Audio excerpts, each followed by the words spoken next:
మొన్ననే 33% రిజర్వేషన్, ఇకపైన తెలుగుదేశం ప్రతిసారి పదవుల్లో 33% రిజర్వేషన్ అన్నారు. అది మరి 2029 అసెంబ్లీ ఎన్నికల అది కూడా కేంద్రం ఏమన్నా బిల్లు చేస్తేనేనా లేకపోతేనా అంటే లేదు లేదు మేము ఇక్కడే అమలు చేస్తామన్నారు. ఇప్పుడైతే రాజ్యసభకి ఇచ్చారు కదా, రాజ్యసభ నలుగురిలో ఒక్కళ్ళు కూడా మహిళ లేరు. ఇదే అంశాన్ని ప్రధానంగా ప్రస్తావించింది సాక్షి.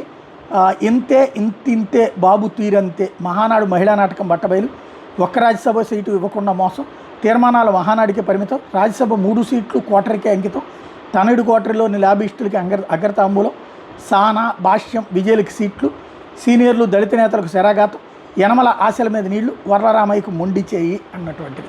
వరలరామయ్య గారికి ఇస్తారని పేపర్లో రాయిస్తారు అంతే, లేదా పేపర్లో ఊహిస్తారు అంతే.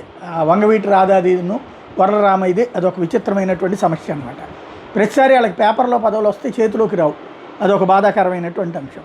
లేకపోతే మహిళా రిజర్వేషన్ గుడ్, మంచి పాయింట్ రైజ్ చేశారు. కానీ ఇంతకీ వైఎస్ఆర్ కాంగ్రెస్ పార్టీ తరఫున ఎవరికైనా ఇచ్చారా రాజ్యసభ సీటు 2014 నుంచి మహిళకి? అది ఇక్కడ పాయింట్.